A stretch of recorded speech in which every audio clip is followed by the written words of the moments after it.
नमस्कार साथियों, आप देख रहे हैं बिहार समाचार, जहां आपको मिलती हैं बिहार की दिन भर की ताजा और बड़ी खबरें। आज की पहली खबर, सीएम नीतीश ने महिला डॉक्टर का हिजाब हटाया। पटना में सोमवार को मुख्यमंत्री नीतीश कुमार ने आयुष डॉक्टर्स को नियुक्ति पत्र देते वक्त एक महिला डॉक्टर नुसरत परवीन का हिजाब अपने हाथ से हटा दिया। नुसरत को मुख्यमंत्री ने पहले तो नियुक्ति पत्र दे दिया, इसके बाद उसे देखने लगे। महिला भी मुख्यमंत्री को देखकर मुस्कुराई। सीएम ने हिजाब की ओर इशारा करते हुए पूछा कि ये क्या है जी? महिला ने जवाब दिया, हिजाब है सर। सीएम ने कहा कि हटाइए इसे। इसके बाद मुख्यमंत्री ने खुद अपने हाथ से महिला का हिजाब हटा दिया।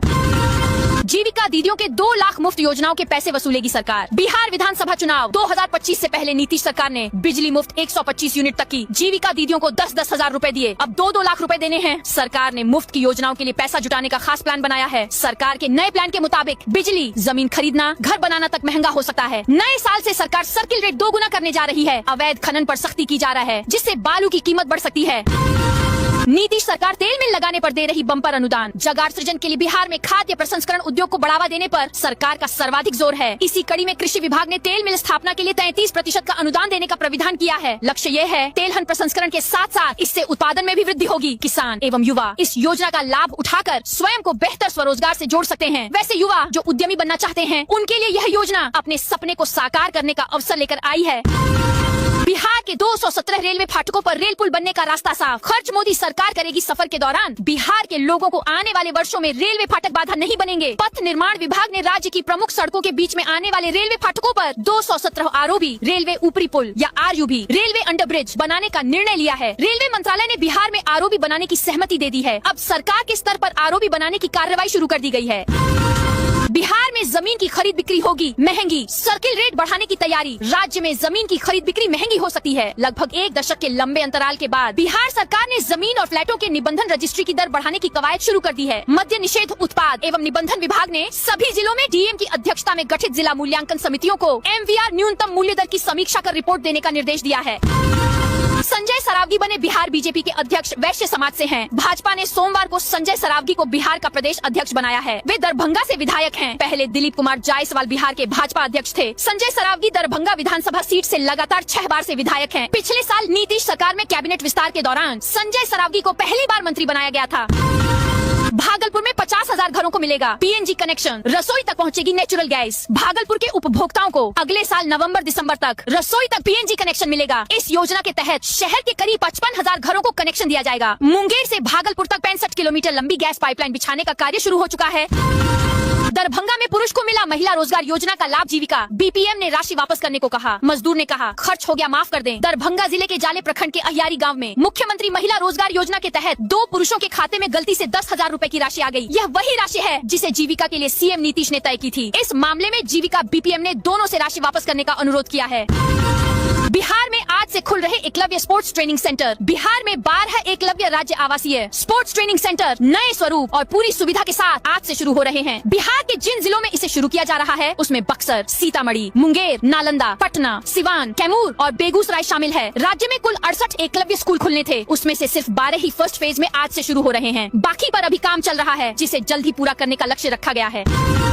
पटना में बनेगा शक्तिपीठ। बड़ी पटन देवी कॉरिडोर, सम्राट चौधरी का ऐलान। बिहार सरकार की ओर से पटना में शक्तिपीठ बड़ी पटन देवी कॉरिडोर का निर्माण कराया जाएगा। यह बात उप मुख्यमंत्री ने सम्राट चौधरी ने रविवार को कही। वे पटना सिटी के राजाघाट स्थित के L7 वेंकट हॉल में भाजपा कार्यकर्ता सम्मान समारोह का उद्घाटन करने के बाद कार्यकर्ताओं को संबोधित कर रहे थे। पटना नगर निगम के पास 37% कचरा गाड़ी खराब है। पटना नगर निगम नए कचरा गाड़ियों को खरीदने की तैयारी में है। लंबे समय से नए वाहनों की खरीद नहीं होने के कारण कई वाहन जर्जर हो चुके हैं। कई कचरा वाहनों में न तो नंबर प्लेट है और न ही बॉडी की स्थिति ठीक है, जिससे सड़कों पर चलते समय कचरा गिरता रहता है। आए दिन वाहनों के खराब होने की शिकायतें भी मिल रही हैं। 18वीं सशक्त स्थायी समिति की बैठक में कचरा गाड़ियों की खरीद पर निर्णय होगा। पार्षदों की लगातार मांग के बाद अब इस दिशा में निर्णय लिया जाएगा।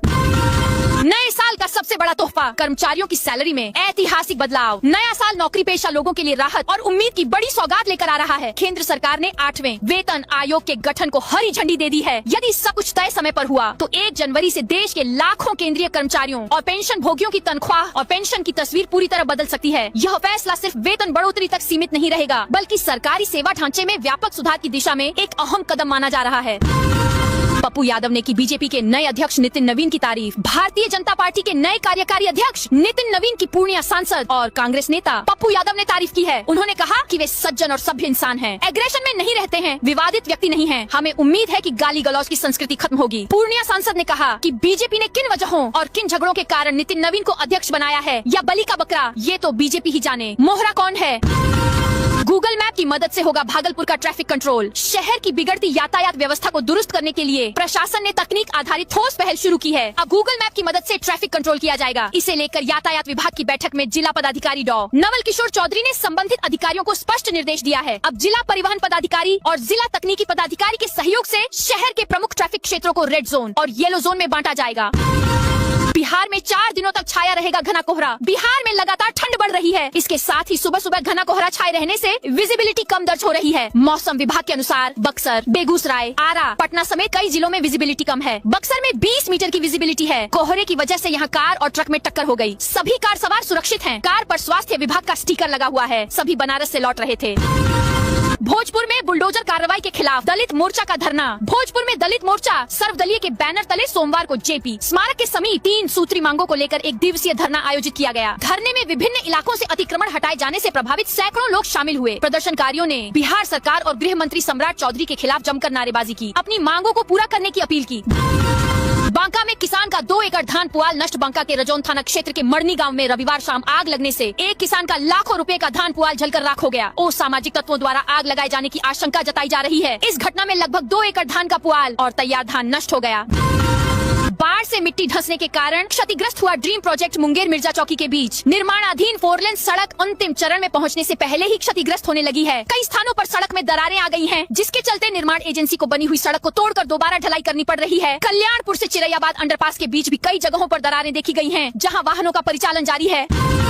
चौसा गोला के पास ट्रक कार की टक्कर। बक्सर में कोहरे के कारण हादसा। बक्सर में सोमवार सुबह घने कोहरे के कारण एक सड़क हादसा हो गया। चौसा गोला के पास ट्रक और कार की टक्कर में एक नव विवाहित डॉक्टर दंपति को मामूली चोटें आईं। पूरी रात मौसम साफ रहने के बाद सुबह अचानक कोहरा छा गया, जिससे जिले की प्रमुख सड़कों जैसे आरा बक्सर 4 लेन और नेशनल हाईवे पर दृश्यता बेहद कम हो गई। वाहन चालकों को सावधानी बरतनी पड़ी, लेकिन इसके बावजूद यह दुर्घटना हुई। आरा अनुमंडल वन के सहायक अभियंता कार्यालय में लगी आग। भोजपुर के पूर्वी गुमटी स्थित लघु सिंचाई विभाग के आरा अनुमंडल वन के सहायक अभियंता कार्यालय में अचानक भीषण आग लग गई। घटना की सूचना मिलते ही पुलिस मौके पर पहुंची और तत्काल फायर ब्रिगेड को सूचित किया गया। कड़ी मशक्कत के बाद आग पर काबू पाया। घटना शाम करीब 5 बजे की बताई जा रही है। ज्वेलर्स के परिवार को बंधक बनाकर 66 लाख की डकैती जमुई के सिकंदरा थाना क्षेत्र में रविवार देर रात 1 बजे हथियारबंद ज्वेलर को बंधक बनाकर 66 लाख रुपए की डकैती हुई है। अपराधियों ने विरोध करने पर बेटी के अपहरण की भी कोशिश की। डर के मारे परिवार सहमा हुआ है। घटना महादेव सिमरिया बाजार स्थित शकुंतला ज्वेलर्स एवं बर्तन दुकान की है। करीब 12 की संख्या में आए हथियारबंद बदमाशों ने लोहे की रॉड से दुकान का शटर उठाया और अंदर घुस गए।